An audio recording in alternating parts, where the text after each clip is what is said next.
정보가 있는 시사 토크쇼 장윤선의 팟짱.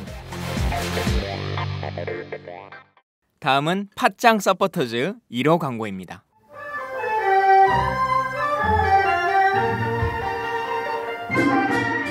양꼬치집에 대한 모든 편견을 깼다. 풍무 양꼬치. 착한 가격, 품격 있는 공간. 국내외 유명인들도 자주 찾는 풍무 양꼬치. 나는 그 집 양갈비가 훨씬 맛있던데. 누나, 나는 그 집 맛있는 요리들이 지금도 잊혀지지 않고 있어요. 단체석이 많아 모임하기 좋은 곳. 풍무 양꼬치. 대림역과 구로 디지털 단지 역점 두 곳에 있습니다. 예약 문의 02809-9292, 02809-9292. 잠깐, 팟짱 애청자라고 말씀하시면 통큰 서비스를 제공합니다.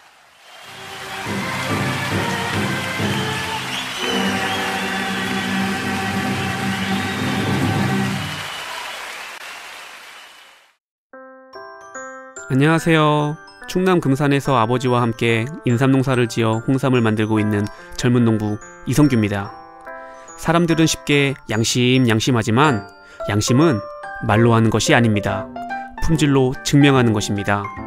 양심은 고지식의 대명사 아버지가, 품질은 항상 발전을 추구하는 아들이 각각 책임지는 환상적인 조화, 거기다 직거래가 가능한 합리적인 가격까지.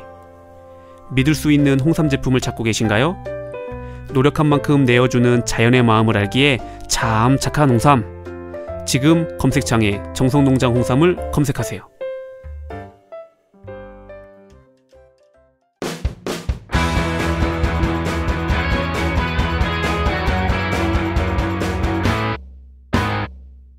색깔 있는 인터뷰. 색깔 있는 인터뷰 시작하겠습니다. 민주주의 국민행동은 어제 서울 프란치스코 회관에서 선거제도 개혁 촉구 기자회견을 열었는데요. 선관위가 제안한 권역별 비례대표제를 수용을 하고, 그리고 또 의원 수를 늘리고, 또 선거 수개표를 촉구하는 일을 했습니다. 오늘은 민주주의 국민행동 상임대표이신 함세용 신부님을 모시고 광복 70주년의 의미, 그리고 또 하부이제 민주주의의 중요성, 헌법적 가치 등에 대해서 함께 말씀을 들어보도록 하겠습니다. 신부님 어서 오세요. 네, 안녕하세요. 반갑습니다. 네, 작년 크리스마스 이브 때 뵙고, 네, 지금 한여름에 오늘 말복이에요. 아, 그렇군요. 네. 신부님 건강은 괜찮으신 거죠? 네, 좋아요. 네. 네, 장 기자님이 아프셨다고 그래서 놀랐어요. 네. 아프지 마세요. 예, 신부님 감사합니다. 늘 신부님을 뵈면 이렇게 온화한 미소가 이렇게 쫙 퍼져서 사람들을 굉장히 기쁘게 해주는 활력소 같은 것도 생기는 것 같아요. 장 기자님의 눈길과 마음이 아름다우셔서 그런 것 같습니다. 고맙습니다. 네. 자, 어제 민주주의 국민행동에서 선거제도 개혁 촉구 기자회견을 열었는데요. 이 기자회견을 왜 이렇게 하게 되신 건가요? 네, 제가 새정치연합에서 혁신위원회에서 국회의원끼리 비례대표 네. 확대를 해야 된다는 발표를 듣고 너무너무 기뻤어요. 네. 그리고 곧 이종걸 원내대표가 네. 오히려 269명보다 더 많은 390여 명으로 확대해야 된다라는 말 듣고 너무 기뻤는데, 그 기가 막힌 그 제안을 네. 새정치연합 대표인 문재인 대표가 그걸 소화를 시키지 못했던 게 너무 가슴이 아프더라고요. 왜냐하면 그 핵심을 이해하지 못한 채 언론들은 그 내용을 흥미거리로 보도를 하는 거예요. 왜 국회의원 수를 증원해야 되는가라는 근본적인 이유가 있습니다. 그리고 왜 또 비례대표제를 확대해야 되는가, 그 기본적인 이유를 알아야 되는데 네. 그런 내용은 취재하지도 않고 보도하지도 않고 네. 국민들이 원하지 않는다. 숫자가 많다. 특권이 있다. 뭐 이런 내용으로 몰아가는 거예요.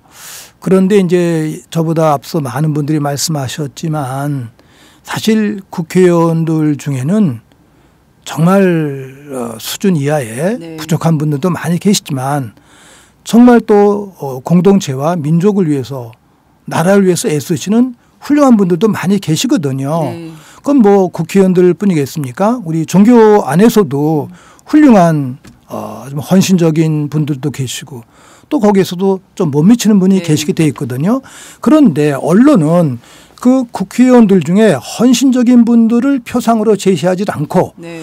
제일 수준 이하에 계신 분들 이분들을 기준으로 막 평가를 하면서 조롱감으로 삼고 있는 거예요. 예, 정치인들을 조롱한다는 것은 잠시 웃을 수 있지만 민족 공동체를 위해서는 대단히 슬픈 일이거든요. 그런데 저는 여기서 한 가지 재미있게 본 것은 새누리당에서 네. 아주 벌떼처럼 일어나면서 결사적으로 반대하더라고요. 네. 권역별 비례대표. 네. 예. 그러니까 저는 이게 정말 민족 공동체를 위해서 좋은 제안이구나. 새누리당이 반대하는 네, 걸 새누리당 보니까. 불의한 새누리당이 네. 친일 잔재, 독재 잔재 네. 에게 후신인 새누리당이 네. 그 사람들은 개인적인 이익, 당의 이익만 생각하지 민족 공동체를 생각하시는 분들이 아니거든요. 네. 그분들이 결사적으로 반대할 때는 여기에 참으로 좋은 내용이 있겠구나. 이렇게 확신을 더 갖게 되었어요. 네. 저도 개인적으로 많이 공부를 했었는데 이 핵심은 현재 양당 구도 아닙니까? 네, 네. 영남에 기초를 둔 새누리당 네. 또 호남에 기초를 둔 이제 새정치연합. 네. 근데 특히 새누리당의 경우에는 지난번 선거 때 54%의 지지를 영남에서 얻었는데 네. 국회의원 수는 94%예요. 그러면 그 영남권 안에서 네. 그 새정치연합이 그 당시 민주당이죠. 네. 한 20% 이상 또 지지를 받았었거든요. 네네. 그런데 그게 전부 다 사표가 되어버린 거예요. 그렇습니다. 그리고 전체로 볼 때는 이제 43% 정도 지지를 받았는데 현재 국회의원 수가 160여 석으로 53%의 의석을 가지고 있습니다. 네. 이거는 모순이거든요. 네. 43%의 국민 지지라면 43% 정도의 국회의원 수를 가져야지 네. 과반수를 넘는 53%의 국회의원 수를 가지면서 일당 독재를 자행하고 있다는 것이죠. 네. 이 부분이 저는 정치적인 큰 모순인데 이거를 타파할 수 있는 것이 바로 선관위가 제시하고 새정치연합 혁신위원회에서 제시했던 그 권역별 비례대표제를 수용하는 것이다. 네네. 그러면은 우리 정치 현실에서 가장 큰 그 악이랄까 병이 만국병이 지역 감정 아닙니까? 네. 또 이 지역 차별성을 우리 깰 수 있는 게 이 네. 좋은 제도예요. 네. 아주 합리적인 것이고. 네. 근데 이런 내용들을 언론인들도 보도하지 않고 정치인들도 외면하고 그냥 숫자만 많다. 안 된다 그러는 거예요. 네네. 이 부분에 대해서 이거는 국민을 속이는 것이다. 국민을 속이지 말아라. 네. 이 언론들아, 네. 이 정치인들아, 네. 국민에게 진실을 얘기하고 그리고 나서 국민들이 생각하고 그렇구나. 그럼 되는 건데 진실을 얘기하지 않고 숫자가 많다. 국민이 원하지 않는다. 국민이 원하지 않는다를 전제로 놓고서 여기 접근하기 때문에 여기 함정이 있다라는 것이죠. 네. 이런 함정을 우리 시민들이 네. 모여서 네. 뜻있는 분들이 모여서 우리 모든 동료분들, 주위분들이 호소하면서 네. 또 정치인들을 설득시키면서 네. 이 만국병인 지역에 기초한 네. 양당 구도를 깨고 네. 아름다운 민주주의 공동체를 꼭 일으켜야 되겠다. 네. 이번 놓치면은 또 4년, 5년이 지나갑니다. 그렇습니다. 절호의 기회거든요. 예. 그래서 이때가 바로 아주 은총의 기회인데 네. 이거를 꼭 살리면 좋겠다. 그런데 안타깝게도 새정치연합의 많은 국회의원들과 특히 문재인 대표가 네. 이 부분을 소화를 못 하셨어요. 예. 그 제가 대단히 마음이 아프고 안타깝습니다. 네. 저는 이종걸 원내대표의 네. 그 제안에 대해서 크게 아주 호응하고 있고 네. 또 하나 저는 덧붙인다면 재헌국회 당시에 국회의원은 10만 명에서 한 명을 뽑는 원칙을 설정했어요. 네. 그러면 10만 명 중에 한 명 국회의원이 나오면 지금 5천만 명 인구에서 500명이 나와야 됩니다. 예. 이게 유럽 OECD 대부분의 국가들의 판단 기준입니다. 이제 네네. 이런 내용들. 네. 미국은 워낙 인구가 많기 때문에 예외적인데 네. 미국은 승자 독식의 말하자면 다수제 민주주의거든요. 네. 예를 들어 우리는 합의제 민주주의를 지향해야 되겠다. 네. 사표를 없애는 네. 독일식 정당 명부제나 네. 또는 북유럽식의 그러한 식의 정치 제도를 본받으면은 정말 정치가 진일보할 수 있는 네. 절호의 기회인데 이거를 국민들에게 안 알려주는 거예요. 우리 국민들이 다 속고 계세요. 네. 그것이 마음이 아프고 네. 속이는 새누리당의 정치인들 또 많은 국회의원들 또 특히 수구 언론 또는 해설하는 분들 이분들에게 저는 강력히 좀 항의하면서 네. 공개적으로 저와 뜻을 같이 하는 분들도 그런 방송에 나가서 토론하면 좋겠어요. 네. 근데 우리에게는 그런 발언의 기회를 안 주거든요. 네. 그건 아주 옹졸한 네. 생각을 가진 분들만이 국민을 속이는 분들만이 방송에 나가서 얘기를 하고 있는 거예요. 그래서 팟캐스트를 찾아오셨군요. 네, 제가 여기를 자원해서 찾아봤습니다. 어제 신부님께서 전화하셔서 깜짝 놀랐습니다. 저는 함세웅 신부님 제가 연락드리면 아이야 뭐 내가 왜 나가니 막 이렇게 네, 인터뷰를 안 하시는 분이시고 저희가 크리스마스 때 간신히 그 성탄 전야니까 신부님 말씀 꼭 좀 듣고 싶다고 말씀드려서 그때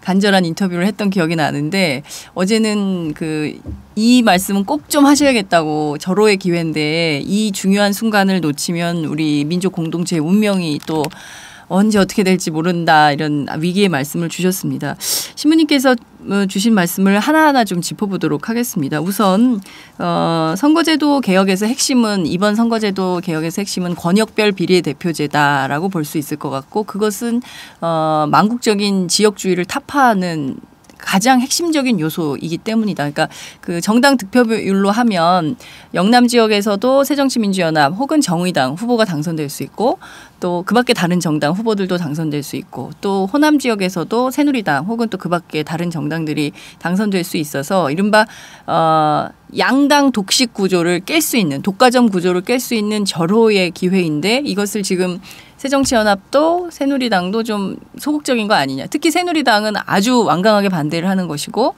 새정치민주연합도 적극적으로 그것을 발언하지 않는 거 아니냐 이런 문제의식이 좀 있으신 것 같아요. 그래서 어떤 분들이 그걸 네. 적대적 공생관계라고 그러더라고요. 예. 참 슬퍼요. 그러니까요. 마음이 아프고. 예.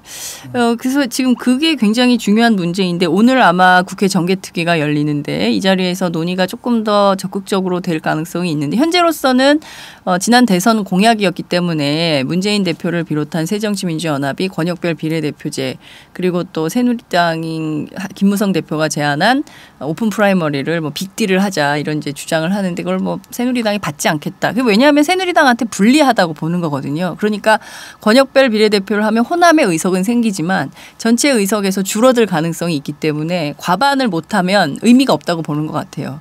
특히 국회법 개정안 때 그냥 다수로 다 밀어붙이잖아요. 모든 것을. 그러니까 이 내년 총선에서 어떻게든 과반을 점해야 된다고 생각하는 새누리당이 거기에 방해가 되는 모든 것들은 거부하거나 차단하거나 뭐 이런 형식이 아닌가 이런 생각이 좀 듭니다. 예, 그게 이제 정직하지 못한 네. 정치인들의 자세인데 뭐 짧게 이익은 되겠죠. 뭐 새누리당의 단기적인 이익은 되겠지만 네. 그들이 정말 입으로 얘기할 때 민족 공동체를 얘기하고 또 공동선을 얘기하는데 네. 사실 그게 어불성설이잖아요. 네. 자기 당익만을 생각하는 사람들 그게 어떻게 역사와 공동체를 위해서 헌신할 수 있겠습니까? 다소 당에 이익이 되지 않는다 하더라도 손실이 간다 하더라도 그런 측면 속에서 이걸 껴놔야 돼요. 예를 들어서 네. 요새 김무성 대표가 며칠 전에 뭐 노동관계법 뭐 이런 거 꼭 개혁해야 되는 표를 잃더라도 하겠다 그러잖아요. 네. 그건 사실 나쁜 생각이거든요. 네. 노동자를 탄압하면서라도 자기들의 이익을 성취하겠다라는 건데 네. 그런 식의 나쁜 생각을 좀 돈도 바꿨으면 좋겠어요. 예. 그 표를 잃더라도 당의 손해가 가더라도 노동자를 탄압하겠다 이렇게 생각하지 말고 당의 손해가 간다 하더라도 국가 공동체를 위해서 이 비례대표제 확산, 권역별 비례대표, 선관위가 권고한 이 내용을 내가 받아들이겠다. 네. 이렇게 얘기해야지 정말 훌륭한 정치인이죠. 네, 지도자라고 할 수 있죠. 예. 근데 노동자 탄압이나 하고 네. 또 국민들 속이는데 앞장서는 거 이 자세는 틀린 것 같아요. 네. 그건 자격 상실이라고 생각을 합니다. 네. 이제. 자, 그런데 새누리당은 그 태도를 자기들에게 손해가 나는 제도는 절대로 받을 수 없다는 입장이 완강한데 그렇다면 이것을 국민의 힘으로 시민의 힘으로 좀 만들어야 될 것 같아요. 그렇지 않으면 새누리당이 절대로 그것을 받아들일 리가 없는데 현실의 국민적 여론은 국회의원들 하면은 나쁜 이미지가 먼저 떠오르거든요. 최근에 심학봉 의원 성폭력 사건 이 있었고 박기춘 의원이 또 뇌물 받아가지고 뭐 본인 20대 총선 불출마하겠다 그리고 또 뭐 이런 입장은 밝혔지만 또 국회의원직은 사퇴를 안 하고 있어요.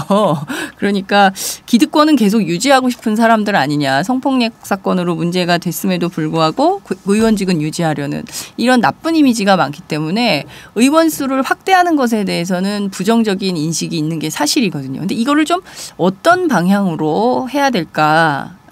라는 고민이 있습니다. 뭐 한두 분 또는 몇 분들의 그 부족함이 그거를 말하자면 그 나름대로 해석을 해야지 개체적인 것을 그걸 지나치게 보편화시킬 때는 늘 좀 문제가 있지 않습니까? 네. 그 몇 분들의 부족한 분들이 계신다 해서 그 의로운 또는 좋은 뜻을 가지고 있는 국회의원들 전체를 폄하시킨다는 것은 네. 공동선을 위해서 해가 되는 것 같아요. 네. 예를 들어서 뭐 예산을 우리가 얘기할 수 있겠죠. 우리 13조가 넘는 그 예산 중에 네. 국회의원 또는 국회 예산은 1.4%, 인건비는 0.07%입니다.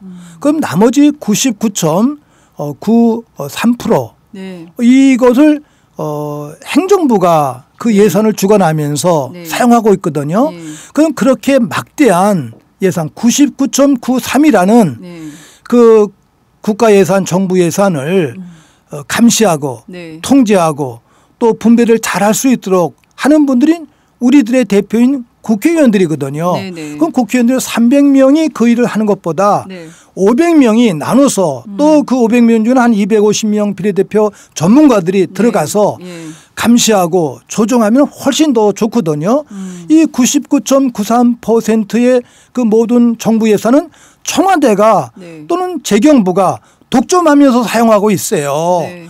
근데 뭐 국회의원들 돈 많이 쓴다. 근데 그 0.07%, 1.4%입니다. 네. 아, 그거 없어도 돼요. 우리는 90% 예산을 감시해야 되겠다. 네. 이런 시각으로 접근해야 되는데 네. 이 내용을 언론인들과 네. 또 뜻있는 정치인들이 얘기를 안 하는 거예요. 저는 물론 국회의원들을 좋은 분들이 나오셔야 돼요. 네. 근데 그분들 안에 99.9%의 예산을 사용하는 네. 이 청와대와 재경부 여기 행정부를 감시할 수 있는 이러한 제도를 우리가 꼭 이루어야 되겠다. 네. 예를 들어서 지금 사법부도 얼마나 부패했습니까? 네. 지난번에 원세훈 법정 구속되고 유죄인데 그걸 대법원에서 판결할 때 13명 대법관들이 13대 0으로 했다는 거예요. 그게 말이 돼요? 네. 전원 합의제가 되려면 합의부에서 일치가 안 됐기 때문에 가는 건데 네. 어떻게 13대 0이 나올 수가 있어요. 그러니까 이건 부끄럽게도 공산주의 재판과 똑같은 거야. 난 사법부의 불신, 유신 때 네. 앞장섰던 그러한 이제 뭡니까 법관들이 지금도 지속되고 있어요. 검찰은 말할 것도 없고 네. 뭐 그다음에 뭡니까 국정원도 말할 것도 없겠죠. 네. 그러한 모든 것을 누가 감시합니까? 우리 시민들, 네. 국민들이 감시해야 되는데 저희들이 모두 나설 수 없으니까 그분들을 감시할 수 있는 분들이 500명의 국회의원들이라는 것이죠. 최소한 500명은 그렇죠. 돼야. 500명 있어야죠. 그 재헌국회 당시에 네. 나라를 위해 싸우셨던 그 재헌국회의 정신이 그렇고 네. 또 유럽 선진국의 모든 나라의 기준이 그렇습니다. 인구 10만 명당 국회의원 네. 1명. 예. 그게 마땅한 건데 이런 얘기를 안 하는 거예요. 예. 또 헌법재판소에서도 적어도 2대1을 유지해라. 예. 그래서 신성한 한 표의 가치를 등가성으로 똑같이 네. 해라라고 예. 판결해 줬거든요. 네. 결정해 줬거든요. 그 정신을 따라야 되겠죠. 그렇습니다. 그런데 이런 내용들을 설명을 안 해주시는데 이거는 국민을 속이기 위한 그 정치인들의 고도의 전술이한 측면 이 부분을 저는 꼭 깨야 됩니다. 네. 이 기회에 이 일당 독재 네. 지역에 기초한 양당 구도 네. 꼭 깨서 네. 아름다운 민주주의 공동체 그리고 미래를 향한 통일 공동체를 꼭 지향해야 된다는 측면 이 부분에 있어서는 호남에 기초한 새정치연합이나 영남에 기초한 새누리당 네. 둘 다 공범적 관계에 있습니다. 그래서 적대적 공생 관계에 있다. 네. 이거를 이 기회에 우리 시민들이 나서서 꼭 깨야 됩니다. 이제. 네, 알겠습니다. 시민들이 나서서 일단 뭐 짚어볼 게 너무 많네요. 우선 행정부가 독식하고 있는 예산, 전체 예산 가운데 99.93%를 행정부가 쓰고 있고 1.4%, 0.07%밖에 안 되는 예산으로 의회 국회의원들 예산을 쓰고 있다. 이것은 말이 안 된다라는 말씀을 주셨는데요.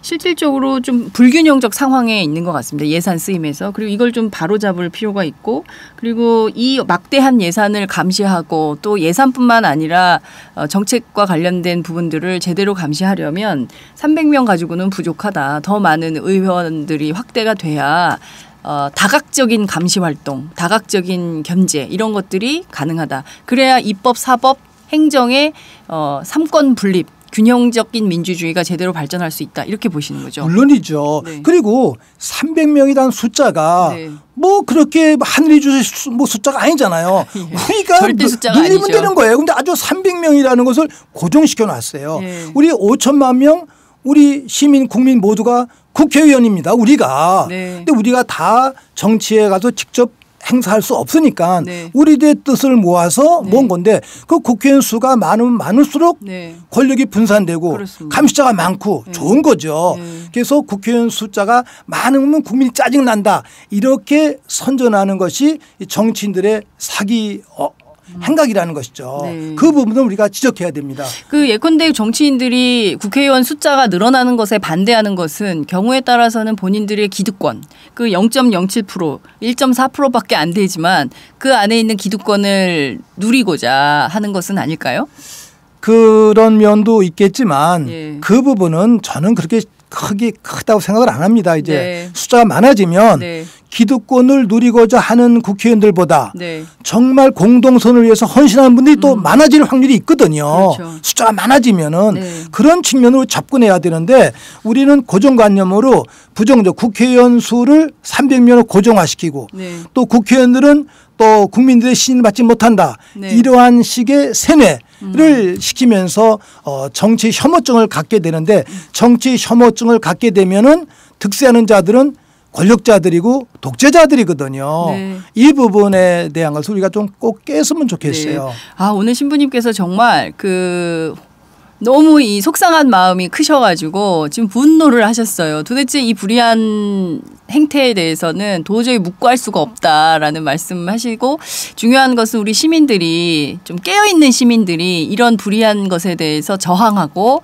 반대하고 해서 새로운 민주주의 역사를 써야 된다 이런 말씀을 주시는 것 같은데요. 자 우선 권역별 비례대표제에 대해서는 이 정도로 하면 될까요? 신부님께서 꼭 더 하시고 싶으신 얘기가 있으시다면 덧붙여서. 저는 이제 선관위의 내용에 대해서 처음에 잘 몰랐어요. 네. 무슨 뜻인가. 그런데 우리 한 표가 내가 찍은 한 표나 네. 또 다른 지역에서 찍은 한 표나 똑같은 가치를 지녀야 그렇습니다. 된다. 네. 이런 내용들의 헌법재판소의 그러한 가치인데 거기는 1대2의 비율인데 그 1대2가 아니라 1대1이 가장 좋은 거죠. 예. 가장 좋은 거죠. 예. 뭐 그런 내용들. 그래서 제 생각에는 어쨌든지 우리들 기준으로 5천만 명이니까 500명 선. 네. 10만 명에 한 분이다. 이런 거를 국민들의 국민들 각인시켜드리고 네. 또 우리가 그걸 깨닫고 네. 우리 국회의원 수가 많으면 많을수록 네. 우리들의 권력 행사가 네. 더욱 보편적으로 참여할 수 있구나. 네. 이렇게 확신을 가졌으면 참 좋겠어요. 그런데 네. 국회의원 수를 300명으로 고정화시키고 또 지금 식으로 다수대 민주주의 네. 승자 독식으로 가게 되면은 2등한 모든 그 유권자들의 의지는 죽어간다는 것이죠. 그렇죠. 전부 사표가 예, 되죠. 사표가 되는 예. 거죠. 그러니까 아예 투표도 안 해버리고 네, 이런 네. 사람들이 많은 그런 거죠. 의미 속에서 더 오랜 정치적인 역사를 가지고 있는 유럽 네. 선진국의 그 삶과 우리 재헌국회의원들의 그러한 정신을 본받고 깨닫고 또 이름으로써 새누리당은 물론 새정치연합까지도 꾸짖으면서 네. 국민들의 뜻이 네. 국회를 통해서 잘 반영되고 네. 또 청와대로 감시하고 네. 행정부를 감시하고 사법부를 또 감시하면서 특히 국정원의 그 예산은 알려지지 않고 있습니다. 깜깜이 예산이죠. 다 비밀 예산이에요. 예. 그래서 국정원의 더 전문가가 네. 국회의원이 되어가지고 네. 국정원을 좀 해부할 수 있는 그런 분들도 나설 수 있는 기회를 네. 줘야 된다. 네. 이게 이제 저희들의 네. 공통된 생각입니다. 네. 이제. 말씀하신 대로 정말 표의 등가성은 굉장히 중요한 의미가 있는 것 같습니다. 특히 민주주의 국가에서 내 한 표가 다른 사람의 한 표하고 전혀 다른 가치로 취급받는다고 한다면 그것은 정상적인 민주주의 국가다라고 할 수 없는 것이죠. 그래서 이번 기회에 여야 정치권에서 자당의 이익만을 신부님께서 꾸짖으신 대로 새누리당 특히 자당의 이익만을 위해서 권역별 비례대표제를 반대할 것이 아니라 좀 통큰 그리고 대국적 차원에서 그리고 국가 민족 공동체를 생각하는 차원에서 좀 입장을 바꿔야 된다 이런 말씀을 주신 걸로 이해하도록 하겠습니다. 예를 들어서 보세요. 지난번에 그 누구죠?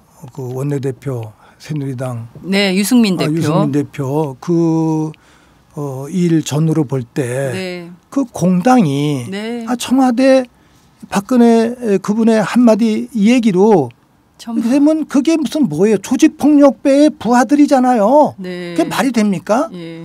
저는 이 구도를 이런 선거제도 정치 개혁을 통해서만이 깰 수가 있다. 그런데 지금은 완전히 이제 조직폭력 구도예요. 우리가 네. 북한을 꾸짖지만 북한의 행태와 뭐가 다릅니까 이제. 맞습니다. 이거를 우리가 깊이 반성하면서 좀 새로운 네. 창의적인 네. 선거제도 개혁을 꼭 일으키면 좋겠다라고 호소하고 싶은 거죠. 네. 저는 분노하지 않고 지금 호소하고 있습니다. 신부님 그러면 이것을 사실 국민운동 차원에서 좀 제기를 해볼 필요가 있을 것 같아요. 그래서 저희들이 네. 여러 차례 네. 토론회를 갖고 여러 네. 단체 네. 비례대표 확대를 위한 연대회의도 있고 또 민주주의 국민행동 저희들이 네. 이거를 1차적인 의미에서 우리가 꼭 제안하자. 네. 저는 문익환 목사님께 배운 교훈인데 최선은 네. 정말 민주주의 헌법도 우리가 고치고 선거제도 고치고 그러면 참 좋겠죠. 네. 근데 헌법을 고칠 수 있는 능력이 지금 없지 않습니까? 네. 선거제도는 국회의원들이 합의만 하면 되는 거예요. 네.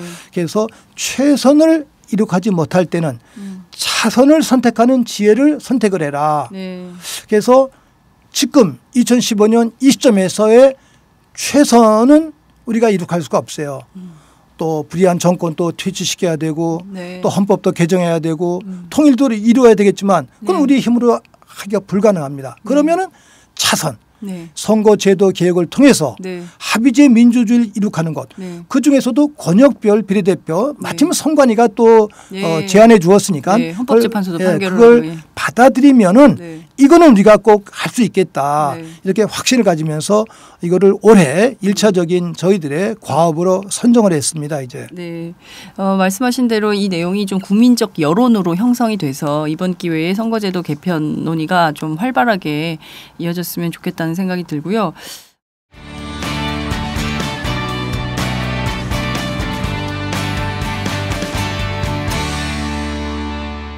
여러분께서는 지금 장윤선의 팟짱을 듣고 계십니다. 올해가 광복 70주년입니다. 얼마 전에 헌법 정신 회복, 친일 잔재 청산, 민주주의와 인권 회복 뭐 이런 것들을 촉구하는 지식인 선언에 참여를 하셨는데요. 오늘이 8월 12일이니까 이제 광복이 사흘 남았습니다. 70년입니다.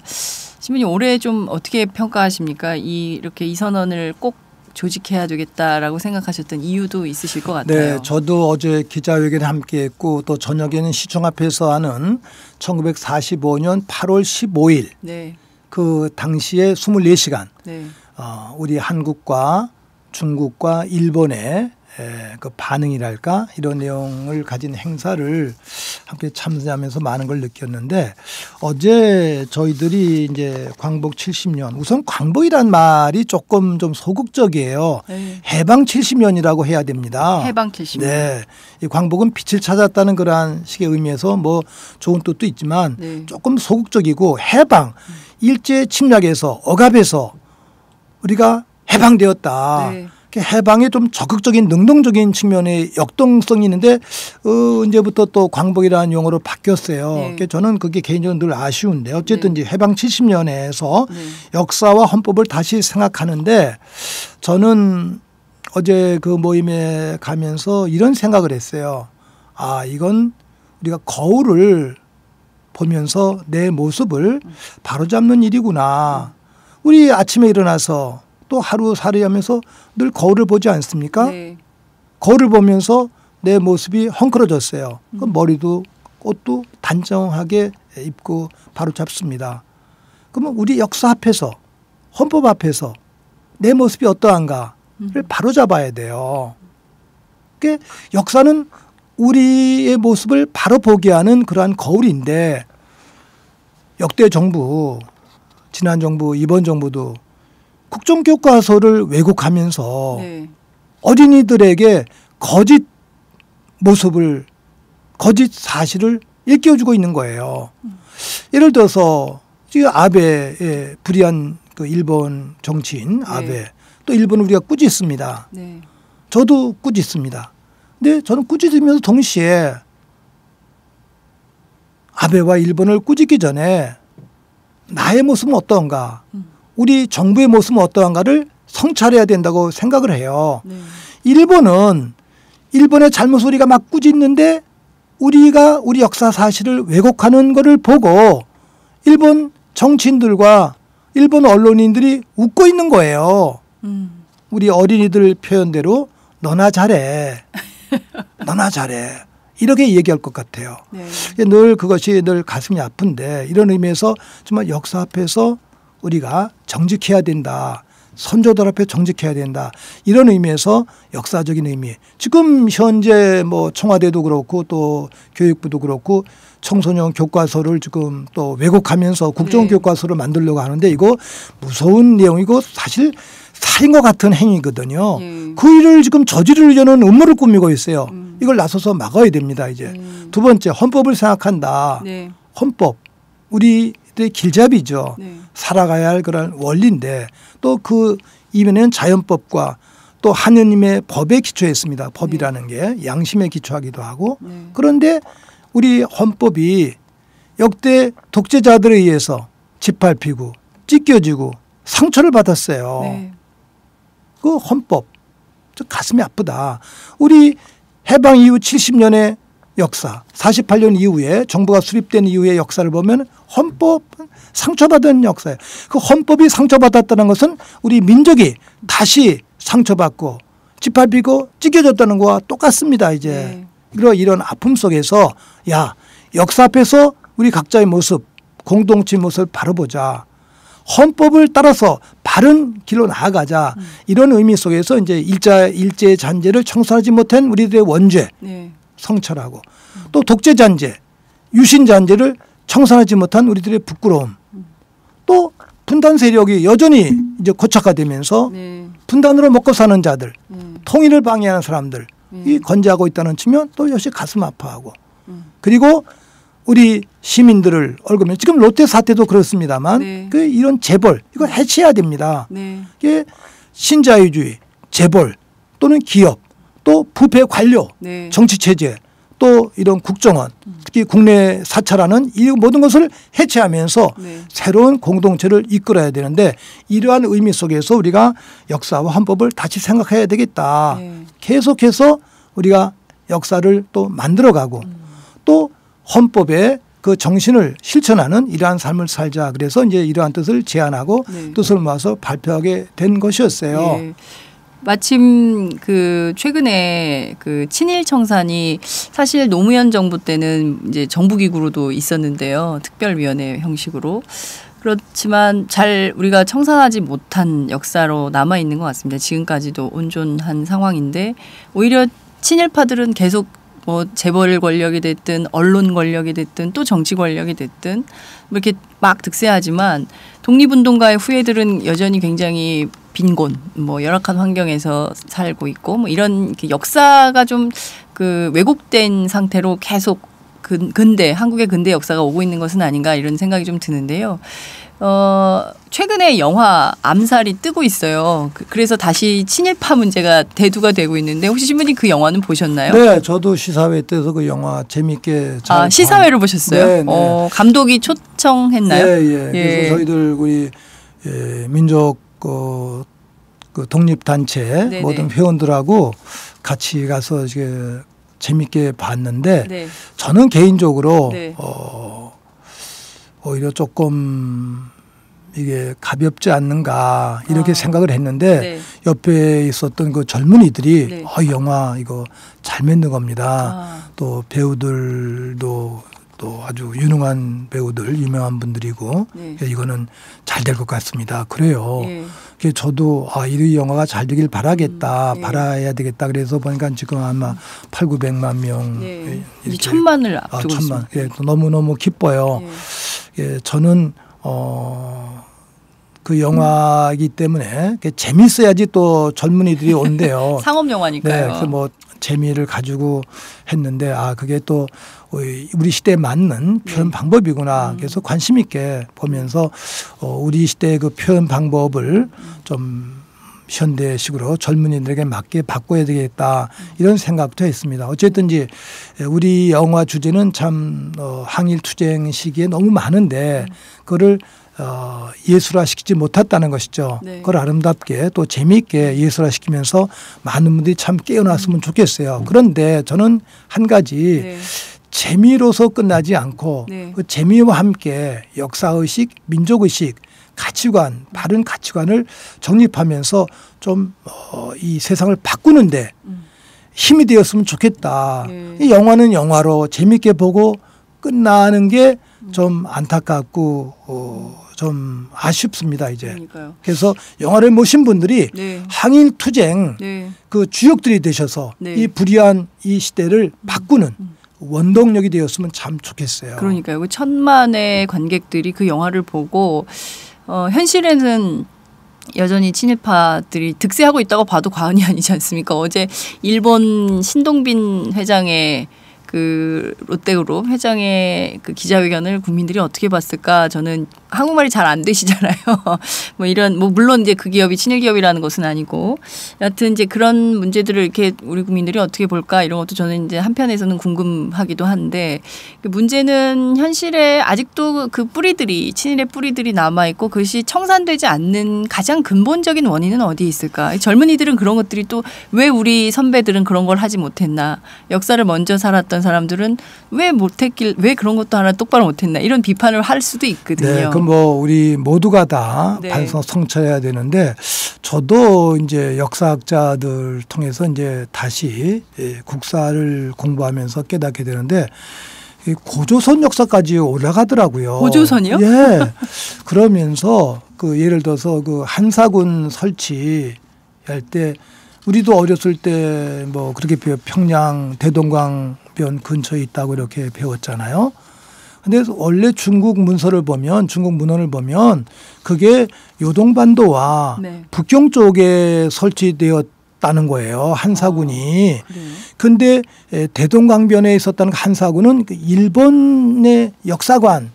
그래서 친일 사관이라고 그러는 게 그런 거예요. 거기서부터 한사군 설치의 위치에서부터 친일 사관이 뿌리를 가지고 있다는 거예요. 네. 그래서 저도 그 강의를 들으면서 참 놀랐어요. 네. 그랬구나. 그래서 지금 중국이 동북아 공정 역사를 막 펼치는 게 네. 그 친일 사관과 맥을 같이 하고 있습니다. 이제 우리가 친일 사관을 청산하지 못한다면 네. 중국이 조작하는 동북아 공정의 그 역사의 왜곡도 저지할 수가 없어요. 그건 뭐 북한이 북을 지금 이끌고 있기 때문에 한계가 있습니다만 네. 그런 의미인데 또 조금 가깝게는 1600년, 700년도로 내려와서 우리 조선시대 때 우리 사회를 이끌었던 주역들이 누굽니까? 친명파, 권력에 기생하는 이자들이 바로 조선 사회와 우리 한반도, 한국 사회를 이끌었습니다. 이제 그런데 이 사람들이 우리 사회의 상층부에서 부와 권력을 쥐고 있었어요. 네. 이 노론파 또 벽파가 바로 이완용과 같은 친일파가 되고 네. 또 이 후세들이 바로 친일파에서 친미파가 되고 네. 이 친미파가 이승만과 야합하면서 자유당으로 네. 이어지고 또 자유당 그 독재 이자들이 또 박정희 5.16 군사 반란 이후에서 군사정권과 야합하면서 또 이어지고 네. 그것이 이제 그 뒤에 또 전두환으로 이어지는 그리고 3당 합당과 네. 또 이명박, 네. 박근혜, 네. 새누리당으로 이어지는 겁니다. 이제 네. 이러한 그 권력 구조, 민족 가치를 생각하지 아니하고 네. 항상 권력과 부에 기생하는 이 사람들이 이 공동체를 이끌었었기 때문에 우리가 이 친일파를 청산하지 못했던 것인데 친일파를 청산하지 못했던 가장 큰 원인은 미국이죠. 1945년에 우리나라에 진군을 해서 네. 우리가 점령을 당한 겁니다. 미국에. 근데 어떤 분이 이 말씀하시면서 막 슬퍼하시더라고요. 신부님 1940년 그 당시에 또는 9월 8일 미국이 인천에 들어왔을 때 우리나라에 올라간 국기가 어느 나라 국기입니까? 일본의 국기가 내려오면서 미국의 국기가 올라갔습니다. 이거를 기억하셔야 됩니다. 이러는 거예요. 저도 그 말을 듣고 참 가슴이 아프고 안타까웠었는데 우리들의 어떤 민족의식, 네. 정체성을 우리가 찾아야 되겠다. 1948년에 남한 정부를 수립했습니다만 그것도 사실은 반쪽의 정부. 네. 우리가 갈라진 분단의 정부가 아닙니까? 네. 이걸 우리가 아파야 되겠죠. 그래서 이런 측면에서 바른 역사관을 정립하면서 우리가 또 더 아름다운 미래 공동체를 구성해야 되겠다. 네. 저는 여기서 늘 통일을 생각하면서 이런 주제를 묵상을 했어요. 네. 우리가 삼국시대 고구려, 신라, 백제 역사를 배웁니다. 또 그들의 삶을 그렸던 사극을 보지 않습니까? 네. 연속방송국이나. 그러면 그것이 1500년 전의 일인데 내가 고구려, 신라, 백제를 배경을 했다 해서 그분들의 이야기가 다 나의 선조들의 이야기이지 네. 내가 고구려를 선택하고 무슨 신라를 배척하고 백제를 선호하고 이러진 않거든요. 네. 고구려, 신라, 백제 선조들의 모든 삶이 바로 내 선조들의 삶이다. 네. 이와 같이 지금 남과 북이 분단되었지만 50년 뒤, 100년 뒤에 우리 후손들이 우리 역사를 지켜본다면 남의 역사도 북의 역사도 다 우리 선조들의 역사라는 것이죠. 네. 이런 관점 속에서 우리가 민족을 바라보고 통일을 지향해야 되는데 이런 그 친일파라든지 또 군사정권에 기초한 네. 독재정권, 분단 세력들은 이 민족의 가치를 항상 뒤로 놓고 네. 자기 이익만을 앞세우고 있다는 것입니다. 그러니까요. 이거를 깨기 위한 것이 참된 교육인데 네. 그 교육 정책을 지금 또 왜곡시키고 있거든요. 네. 이런 측면 우리가 할 일이 너무너무 많은 거예요. 그러니까요. 신부님 말씀 막 숙제가 툭툭툭툭 떨어지는 너무 느낌이 많은 좀 거예요. 드는데요. 근데 여기서 이제 언론이 가장 중요한데 이 언론이 네. 70년대는 탄압을 받았어요. 네. 중앙정보부나 또는 보안사나 뭐 네. 청와대로부터. 그러니까 그래도 거기에 항거했던 언론인이 계셨어요. 근데 지금은 자발적인 언론의 노예들이에요. 그냥 알아서 기는 거예요. 네. 알아서 겨요. 아 이거 하면은 청와대가 언짢아하겠지. 검찰이 언짢아하겠지. 국정원이 언짢아하겠지. 그러면서 스스로 노예가 되어버렸어요. 자발적인 노예 상태 현재 언론. 네. 여기에서 깨어나는 분들이 이제 이른바 소수 언론, 네. 작은 언론들 이런 분들이 지금 많이 생겨나고 있는데 이분들 힘이 모아서 네. 이 거대한 언론들 네. 자본과 권력의 노예가 된 이 언론의 제도를 깰 때 참으로 건강한 네. 민주주의 공동체가 이루어진다 이런 생각을 하면서 저는 기도를 바치고 있습니다. 이제. 예. 아니 그러니까요. 지금 차기 대선 후보 지지도 조사에서 늘 1위를 하는 김무성 새누리당 대표가 미국에 지난번에 다녀오지 않았습니까? 미국에 가서 중국보다는 미국이다 이런 발언을 해서 외교적으로도 문제가 있다 이런 비판을 듣기도 했는데요. 지금 말씀하신 내용을 쭉 들어보니까 친일파가 친미파가 되고 종국에는 그 미국까지 가가지고 중국보다 외교를 해야 되는데 중국보다는 이 미국이다 이런 말을 막 거침없이 하고 이런 것을 우리가 보고 있구나 또 역사가 이것을 기록하고 있구나 이런 생각이 좀 들었습니다. 그나저나 지금 이런 상태에서 보면 여전히 미완의 과제들인 것 같아요. 친일파 청산도 제대로 못됐죠. 물론 독재는 물러갔다고 하지만 또 그 딸이 지금 대통령을 하고 있고 또 2012년 대선 때 국정원이 국가권력기구임에도 불구하고 동원이 돼서 댓글 사건을 벌였고 그리고 해킹 사건까지 벌어졌습니다. 그래서 국가정보원이 아니라 여기서는 국민걱정원이다 이런 비판까지 듣고 있는데 이런 일련의 사태를 보면서 사람들은 과연 내년 총선 그리고 후년에 있을 대통령 선거는 이게 선거민주주의가 제대로 작동이나 할까라는 의구심을 갖게 돼요. 신부님은 그 점은 좀 어떻게 보십니까? 장 기자님 해킹이란 그 원래 뜻이 뭔지 아세요? 도둑질 아닙니까? 도둑질? 네. 도둑질한 뜻도 있고 네. 요새는 이제 몰래보다는 예. 뜻인데 원래 뜻은요 예. 난도질하다라는 뜻이래요. 난도질. 네, 난도질. 예. 제가 지난 토요일에 대한문에서 국정원 그 불법 해킹 규탄 대회를 하면서 이제 우리 미국 유학 갔다 오신 이제 어느 목사님 아드님이 계셔요. 그래서 그 해킹 뜻 좀 찾아주세요 했더니 사전에서 이렇게 찾더라고요. 네. 첫 번째 원래 뜻이 그러니까 이런 인터넷 이런 게 생기기 전에 원래 뜻이 네. 난도질하다예요. 제가 그래서 국정원이 우리 시민들 나라 국민들을 난도질하고 있구나.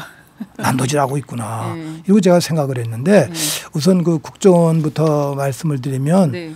이 원래 그게 전두환 때 안전기획부고 또 박정희 때는 중앙정보부였잖아요. 중앙정보부. 1961년에 박정희가 김정필을 통해서 이제 만든 게 중앙정보부인데 이게 사실은 나라를 지키기 위해서가 아니라 독재 정권을 유지하기 위해서 만든. 국민들을 탄압하기 위해서 만든 조직이었잖아요. 사조직과 같은 거였죠, 사실. 그 시절에. 예. 그래서 이 중앙정부가 저지른 범죄가 얼마나 많습니까? 맞습니다. 그때 조작했던 범죄가 지금 다 무죄가 되고 있어요. 네. 그럼 그 누가 책임을 져야 되잖아요. 네. 박정희가 책임을 지고 딸이 책임을 져야 돼요. 근데 책임 안 짓는 거야. 네. 이래서 그 중앙정보부가 책임은 대통령이 됐습니다. 중앙정보부가 저지른 죄악 네. 이거를 우리가 잊으면 안 됩니다. 그다음에 안전기획부 전도 이름만 바뀌었지 한 게 뭐예요? 똑같아요. 광주 학살 이후에 네. 또 학생들 탄압하고 민주인사 탄압하고 고문하고 죽이고 네. 그다음에 이제 김대중 시절에 와서 바뀌었어요. 네. 뭐 국가정보원이라고 그렇습니다. 국가정보원으로 뭐 좀 하는 척하다가 지금 이렇게 왔는데 저는 그 국가정보원을 위해서 그날 보니까 국가정보원 개혁하라는 표를 누가 써왔더라고요. 그래서 제가 개혁이 아닙니다. 국가정보원 해체해야 됩니다. 예. 해체해야 됩니다. 이거는 우리 국민을 위한 조직이 아니에요. 네. 그래서 해체해야 돼요. 또 국가 돈을 다 얼마나 많이 쓰고 있습니까? 그런데 이제 저 뒤에 나왔던 변호사님이 변호사니까 또 법적으로 네. 제 말을 보완시켜 주셔서 저도 그 말에 동의를 했는데 국정원을 해체하라는 게 다 없애라는 게 아니라 그 국내 사찰 네. 불법을 저지르는 이런 걸 해체하고 또 정말 국제사회에서 우리 정보 경쟁이니까 네. 애쓰시는 분들 많이 계시잖아요. 그런 건강한 그 기구는 남아 있어야 되겠죠. 네. 우리가 국가정보 해체하라는 것은 이 국민을 탄압하고 간첩을 조작하고 네. 억울한 사람 죽이고 이러는 거는 안 된다. 국내 사찰 네. 이거는 우리가 뺏어야 되겠다. 미시아이가 국내 수사권이 없습니다. 네. 그런 식의 의미로서 이제 제가 네. 해체하라고 예. 이렇게 말씀드리고 싶고 이번에도 그 어느 분인가요? 그 뭐 돌아가셨잖아요. 돌아가셨잖아요. 예. 사실 임 그분도 과장. 사실 그 임 과장인가? 예. 그건 맞은 국가정보원에서 죽인 거와 다름이 없거든요. 신학에서는 그런 사건을 윤리적인 살인이라고 그래요. 윤리적 살인이요. 물리적 살인은 우리가 증거가 없지만 이거는 윤리적으로 죽였다. 왜 그렇게 보시는 겁니까? 모랄.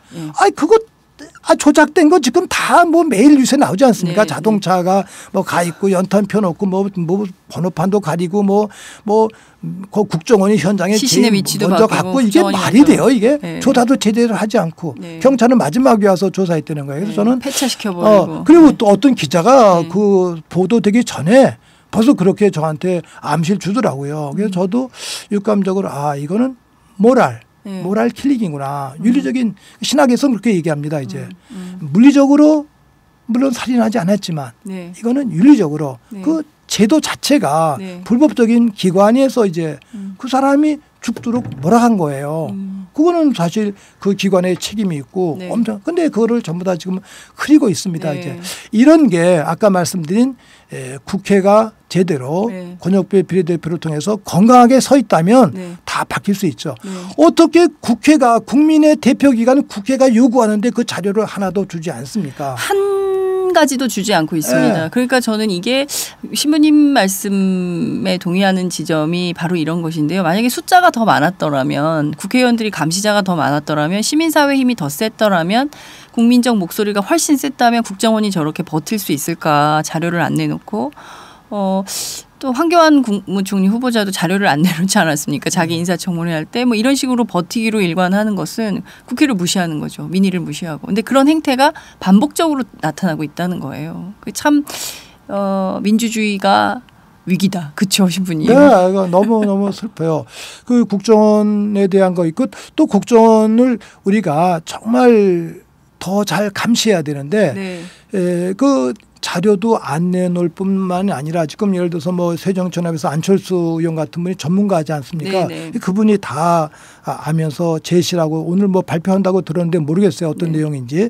그래서 그 전문가가 제시해 가지고 하고 그다음에 안보 하는데 안보에 앞서서 개인의 권리, 인권이 안보보다 앞서 있는 거예요. 근데 지금은 뭐 조금 전에 어떤 분들도 뭐 안보 장사라는 말을 하고 그러셨는데 그 안보가 뭐 무슨 만명 통치자처럼 쓰는데 그러면 안 되거든요. 안보는 인권을 위한 보조적인 역할을 해야 되는 것이거든요. 그 간첩을 무지한 사람을 간첩으로 만들고 죄 없는 사람은 죽이고 하는 그러한 기관과 담당자들 책임을 져고 우리가 감시하고 조사를 해야 되겠죠. 네. 근데 이게 안 되고 더군다나 검찰에서 조사하는 기관도 그 안기부와 국정원과 짝인 공안부에서 그걸 조사한다는 거예요. 네. 그럼 말이 안 되죠. 특수부에서 해야 되겠죠. 네. 지난번에 물러났던 그런 검찰총장. 심지어 국정원에 파견 나갔던 검사들이 조사합니다. 네, 그게 말이 돼요, 이게. 그러니까 참 너무너무 슬픈데 이런 의미에서 우리가 정말 이 문제점을 깨달아야 되겠다. 그래서 감시 기능을 위해서도 국회의원이 더 이렇게 증원돼야 된다라는 거. 사실 5천만 모두가 다 국회의원이면 제일 좋겠죠. 네. 근데 그럴 수가 없기 때문에 그러는 그렇습니다. 건데 대의제 민주주의 이게 한계이기도 우리 하죠. 국민들을 너무 좌시하고 또 언론도 제 역할을 못하기 때문에 이런 역할인데 정말 가슴이 아픕니다. 이제. 분노에 앞서서 슬픔도 오고 그러는 건데 하여간 이건 근원적으로 바뀌어야 되겠다. 또 하나 우리 일제잔재 및 청산에 대해서 뉴욕타임스에서도 그렇게 얘기를 했어요. 현재 박근혜 이분을 지칭하면서 바로 독재자의 딸일 뿐만이 아니라 친일파들이 중심이 되는 이 정치체제, 이 관료체제, 이 사회체제 이게 문제가 있다. 더구나 교과서도 국정교과서 그게 바꾸려 하고 있다. 네. 이런 내용들에 대한 건 미국 언론도 이렇게 지적을 하고 있는 거 너무너무 부끄럽게 했죠. 이제 이런 내용들을 이렇게 생각을 하고 아까 또 하나 말씀하신 것 잠깐 꼭 말씀드리고 싶은데 잊어버렸네요. 뭐 하나 하셨더라. 그런 과정 중에서 제가 그걸 메모를 못하고 놓쳤는데 그런 부분 속에서 이 정말 우리 사회 건강하게 바뀌어야 되겠다 늘 고민을 하고 있습니다. 네. 이제 이런 부분들. 그러니까요. 지금 예전에는 막 이렇게 국가가 말도 안 되는 상식에 위배되는 행동을 할 때 모든 국민들이 촛불을 들고 광화문 광장에 모이기도 하고 또 그에 앞서서는 넥타이 부대도 있었고요. 6월 항쟁을 이끌었던 대학생들도 있고 뭐 이런 국민적 저항 운동이 좀 조직이 됐는데 일본 같은 경우에는 아베 군사 대국화에 맞서서 전쟁 반대를 걸고 갖고 고등학생들이 책가방을 메고 시부야에 나와서 시위를 한다는 거 아닙니까? 그래서 죽었던 일본의 시민사회가 다시 살아나는 뭐 이런 집단자위권 행사하는 법안에 반대하는 시위를 하고 있는데 우리는 오히려 반대로 몇 번에 있었던 선거에서 계속 그 실패하면서 어떤 열패감이 있어서 그런 것인지 잘 모이지 않는 것 같아요. 이걸 좀 어떻게 국민행동, 민주주의 국민행동으로 다시 좀 살아날 수 있을까요? 네, 그것도 이제 크게 고민인데 뭐 일본의 큰 변화 뭐 저도 관심 있게 보고 있습니다. 저는 그 일본에 대한 저의 개인적인 해석은 네. 그 후쿠시마 원전 그 네. 참사랄까 그 참변 때문에 일본이 크게 아픔과 상처를 받았는데 저는 그런 거 참변을 감추기 위해서 아베가 저렇게 무리한 비상식적인 언행을 펼치고 있지 않는가. 우리는 그걸 뭐 종북이라든지 이런 쪽으로 몰아가는데 저 사람들은 그런 걸 이제 군국주의의 재현 쪽으로 몰아가면서 이제 국민들의 시선을 바꾸고 있는 것 같아요. 한국에서는 종북으로, 아베는 군국주의로. 네, 이렇게. 근데 어쨌든지 건강한 일본의 학생들, 시민들이 들고 일어나는 것은 참 다행이라고 생각을 합니다. 이제 그분의 관심을 갖고 저희 현실에 대해서 좀 안타깝게 생각하는 것은 사실 많은 분들이 큰 그 뜻을 가지고 계시는데 어떤 막 구심력이랄까 이것이 좀 정리가 안 되었기 때문에 그렇다고 그래요. 그래서 민주주의 국민행동이 좀 구심적 역할을 해라 이렇게 많은 분들이 말씀하시는데 저희들이 이제 구심점이랄까 힘을 모으기 위한 그러한 역할을 하고 있는데 아직은 좀 그 전체적인 그 구성이랄까 조직이 완성되지를 못했습니다. 이제 지금 이렇게 뿌려 나가는 그러한 상황인데 그럼에도 불구하고 많은 분들의 그 뜻을 우리가 어떻게 모을 수 있는가 고심하고 있는데 지금 87년 이후에 우리 사회가 좀 다변화가 되었고 다원화가 되었어요. 저도 이제 개인적으로 많은 걸 배우고 있는데 이 다원화 또 다변화된 사회 속에서 너무 또는 획일적인 것을 지향해서는 안 된다. 다변화 또는 다원화된 것을 있는 그대로 인정을 해라. 그걸 받아들이면서 유럽의 그 시민운동처럼 뭐 연대하고 네트워크할 수 있는 그러한 식의 모임으로 지향을 해라 그래요. 가능한 대로 각자 또는 각 단체가 지니고 있는 특성과 또 개성과 목적은 존중하면서 더 큰 목적을 설정해서 함께할 수 있는 이러한 것을 우리가 꾸리를 하고 있습니다. 저도 여러 군데를 다니면서 강연하면서 배운 교훈은 우리 민족이 순환을 당했을 때 일제 침략을 당했을 때 독립운동을 펼치는데도 우리가 좀 다원화된 방법이 있었어요. 무장투쟁하시는 방법 하는 분들도 계셨고 상해 임시를 정부로 한 국권을 회복하는 그런 운동도 있고 또 때로 일본과 대화를 하면서 또 독립을 또 추구했던 분들 계시는데 이러한 그 여러분들의 다양성 속에서 너무 분열이 되었다는 거예요. 어떤 때는 원수가 되기도 하고 그게 이제 아쉬움이었었는데 나를 빼앗긴 상황 속에서도 나를 찾는 방법이 좀 달랐다 해서 갈라진 그 아픔을 어떻게 치유할 수 있을까. 그게 제가 늘 고민하면서 신학적으로 접근할 때 우리 사람들은 누구나 다 개인적인 이익을 추구하는 탐욕이 있다. 이 탐욕을 우리가 좀 정리해야 되겠다. 이 종교의 첫 발자국이 탐욕에 대한 청산이거든요. 이기심을 버리라는 것인데 그 이기심을 버려야 되겠다. 이기심보다 공동선, 공동체에 앞서야 된다. 이런 데서 출발해야 되지 않을까 이 생각을 하면서 제가 이제 많은 분들과 함께 손을 잡고 뜻을 모으고 있는데 부산에 갔을 때 어떤 한 이제 원로 선배님이 저한테 주신 교훈 중에 하나가 적이 아니면 불의가 아니면 다 우리 편이다. 뭐 지금 같은 상황 속에서 친일파, 친독재, 반통일 세력, 새누리당, 박근혜 이 세력이 아니면 다 우리는 손잡을 수 있다. 이런 큰 마음으로 모든 단체와 또 정치 세력과 또 우리 시민들이 함께 모여야 된다. 그래서 이 친일 잔재, 독재 세력, 또 분단 세력, 이 현재 불의한 이 박근혜 정치 세력 이걸 우리가 타파하는데 힘을 모아야 된다. 이렇게 말씀을 하시더라고요. 그래서 저도 이 메시지를 전해드리면서 우리가 조금 우리의 생각이 다르더라도 다름을 인정하면서 그러나 큰 목적을 위해서 우리가 하나 되자 이렇게 이제 말씀을 드리면서 저희들의 영역을 넓혀가고 있습니다. 이제. 네, 정말 그런 게 필요한 것 같습니다. 1940년대 백범 김구 선생도 해방 이후에 돌아오셔서 했던 게 정당 시민사회단체 연석회의 아니었습니까?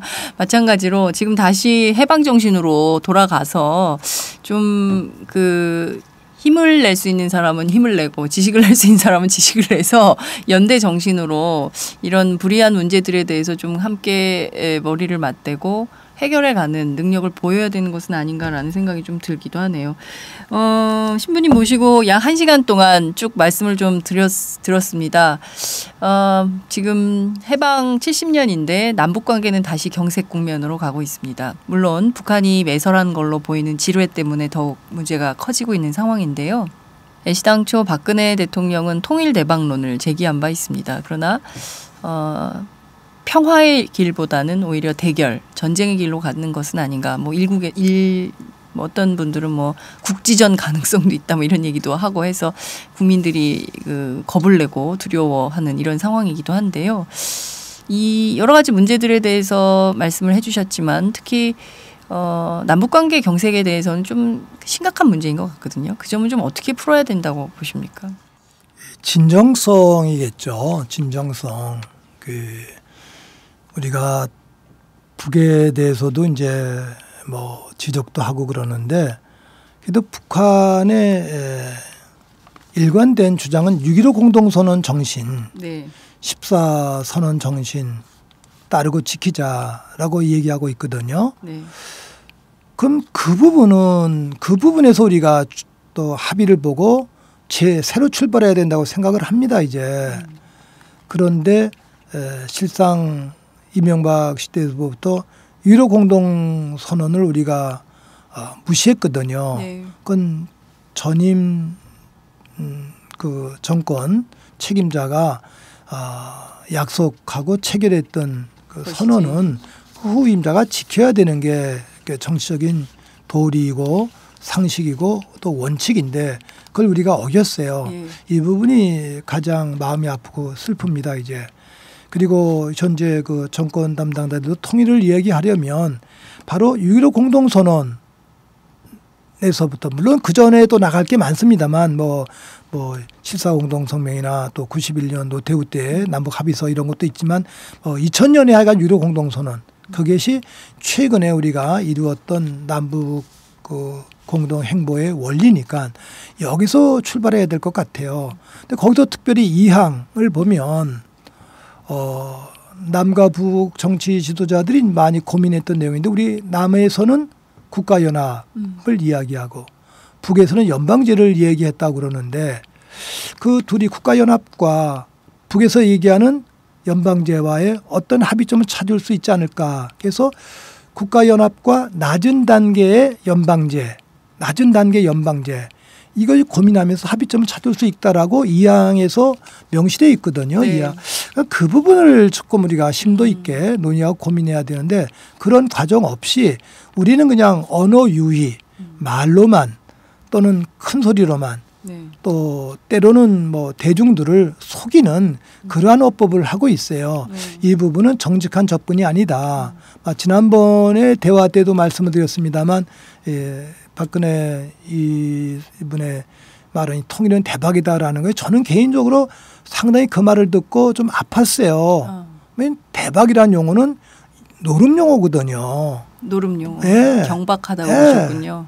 그럼 통일은 정말 우리 순국 선열들이 피땀 흘려서 일으켰던 독립정신의 재현, 또 계승, 또 남과 북이 뜻을 모아서 이룩할 수 있는 피땀을 흘려서 이룩할 수 있는 공동의 아름다운 신성한 목적인데 이거를 하루아침에 떨어지는 대박으로서 표현한다는 거 이거는 사실 선조들에 대한 통일에 대한 모독이다. 저는 이런 생각을 이렇게 하면서 좀 안타까웠어요. 그다음에 통일에 대한 의지와 네. 관심이 있어야 되는데 네. 의지와 관심이 결여되어 있고 최근에 뭐 신문 보도만 보더라도 이호 여사가 북한을 방문한 그날 또 무슨 고위급 회담을 회담을 제안했다고 그러잖아요. 네. 그러니까 북에서 거절했다고 그러는데 네. 그러니까 이런 식의 진정성 없는 접근을 가지고는 안 되겠죠. 정말 우리가 사이가 그렇게 원만하지 않다 하더라도 진정성이 있을 때 네. 그 상대방의 마음을 바꿀 수 있지 않습니까? 네. 그러니까 우리가 북을 바꾸기 위해서 진정성을 보여주고 북도 남의 마음을 바꾸기 위해서는 또 진정성을 보여주고 그렇습니다. 이런 진정성에 기초한 이 대화 분위기를 형성해야 되는데 이런 기초가 되지 않은 상태에서 논의되는 통일 좀 그러니까 안타깝고 또 아쉽다 이런 생각을 하면서 그냥 한 구성원 민족 구성원으로서 남북의 일체 화해를 위해서 기도하고 이번에 또 희생된 그 군인들 네. 참 아픈데 네. 또 한 군인 하사가 감정적으로 접근해서는 안 된다라는 네. 여유 있는 말을 듣고 예. 제가 저는 20대 청년이 예, 아주 너무 제가 좀 가슴이 뭉클했어요. 예. 그런 마음을 우리가 5천만 모두가 또 남북 8천만 모두가 지니면서 통일 공동체를 지향했으면 참 좋겠다 이런 생각을 하고 광복 70년인 올해 프랑스의 그 빅tor 유고의 교훈을 따르면서 100년의 교훈 또 100년 정쟁 아직도 30년 우리가 더 노력해서 100년 안에 꼭 민족의 염원 일치와 화해를 꼭 이루어야 되겠다 이런 생각을 합니다. 네. 오늘 정말 그 신부님 모시고 해방 70년에 좀 신나고 즐겁고 유쾌한 즐거운 상상을 할 수 있는 대화를 해야 되는데 온갖 걱정거리들에 대해서 함께 고민하는 시간을 가졌던 것 같습니다. 선거제도 개편을 시작으로 해서 또 해방 70년의 의미 또 친일파 잔재 문제점 또 국정원 문제까지 이렇게 살펴봤는데요. 신부님 끝으로 한 말씀 부탁드릴게요. 끝으로 한 가지 네. 이 선거제도가 개혁되어서 합의제 민주주의 권역별 그 비례대표제가 성사가 되면 네. 미국처럼 네. 우리도 이 경찰 그 중앙제를 폐지하고 네. 지역 경찰을 만들 수가 있어요. 경찰청장도 선거하고 검찰총장도 선거하고 네. 또 검사장도 선거하고 예. 또 지방 경찰청장도 우리가 선거를 뽑으면 네. 정말 그때 지방자치제와 함께 참다운 민주주의 제도가 이루어지고 있습니다. 미국도 중앙집권 경찰 제도가 아니에요. 네. 이 경찰청 제도는 이 미 군정이 우리나라를 다스리기 위해서 네. 일본이 자행했던 것을 답습한 겁니다. 네. 이 중앙경찰청 제도를 없애면 네. 이 경찰을 통한 이 권력 남용도 우리가 답할 수가 있습니다. 예. 이제 그래서 굉장히 네. 요소의 민주적 네, 요소가 네. 생기겠네요. 그래서 우리가 이제 교육감을 이제 선거로 뽑듯이 네. 경찰청장, 검찰청장, 그다음에 각 그 지역의 네. 그 지역 그 이제 검사장, 네. 경찰청장도 우리가 선거로 뽑아야 됩니다. 이제. 네. 선거로 뽑으면은 이 권력의 눈치 보지 않고 이렇게 지방자치제가 또 확고하게 되면서 이룩될 수 있는 민주주의가 되고 네. 있기 때문에 이번에 꼭 권역별 비례대표제 성사시켜야 됩니다. 네. 2015년을 놓치면 네. 또 5년, 10년, 20년 민주주의가 늦어지고 있습니다. 아주 은총으로 주어진 이 기회를 우리 모두가 포착해서 특별히 청년 세대들이 포착해서 꼭 민주주의를 일으켰으면 좋겠습니다. 그러면 네. 청년 일자리 창출도 저절로 될 수 있다고 생각을 합니다. 예. 고맙습니다. 네. 신부님께서 오늘 해방 70년의 새로운 민주주의의 가능성을 마지막에 열어주신 것 같습니다. 정말 머릿속으로만 잠깐 생각을 해봐도 권역별 비례대표제 그리고 또 선거제도 개편을 통해서 우리에게 다가올 수 있는 새로운 민주주의적 요소가 어떤 것들이 있는지 잠깐 생각해 볼 수 있는 기회였던 것 같고요. 이 상암동 멀리까지 와주셔서 너무 감사드리고요. 말복인데 건강 꼭 유의하시기 바랍니다. 장 기자님 건강하시고 또 옆에서 또 애써주신 우리 또 예. 최인성 기자. 최인성 기자님도 좋은 어머니가 되시면 좋겠습니다. 예, 순산하길 바랍니다. 네, 순산하길 바랍니다. 네, 오늘 말씀 잘 들었습니다. 고맙습니다. 네, 감사합니다.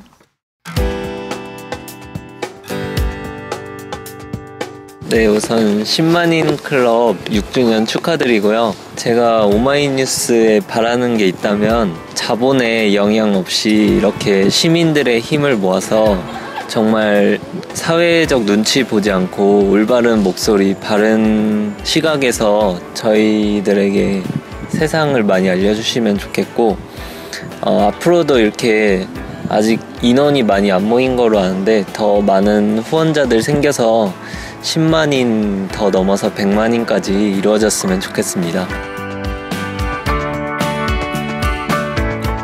안녕하세요. 오마이뉴스 최종병기라고 바득바득 우기고 있는 김병기입니다. 15년 동안 기자로 뛰고 있습니다. 여러분이 보내주신 자발적 구독료가 제 월급이었어요. 정말 고맙습니다. 장윤선의 팟짱도 그렇게 만들어요. 팟캐스트 제작비 스폰서가 되어주세요. 10만인 클럽에 가입하시면 되는데요. 02-733-5505 내선번호 274번으로 전화주세요. 아니면 오마이뉴스 홈페이지 우측 상단에 동그란 주황색 배너가 있거든요.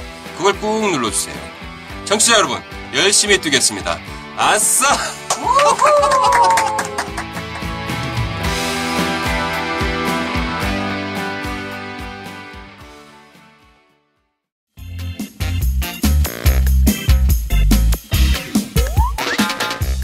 매일 정오 여러분의 점심시간 맛있게 씹어드실 뉴스를 보내드리는 장윤선의 팟짱. 매일나 신선한 뉴스를 맛보고 싶으시다고요? 보수 언론이 대충 훑고 지나간 뉴스 그 이면의 진실을 알고 싶으시다고요? 그렇다면 여러분의 곁에 장윤선의 팟짱이 있습니다. 좋아요와 구독하기로 응원해주세요. 포털사이트 검색창에서 장윤선의 팟짱을 치거나 모바일 앱스토어에서 팟빵 클릭 후 장윤선의 팟짱을 들러주세요. 요거 재밌네 할 때는 과감하게 좋아요를 눌러주세요. 여러분의 꼼꼼한 사랑이 팟짱을 키웁니다. 장윤선의 팟짱, 애청자 여러분, 좋아요와 구독하기 꼭 부탁드립니다.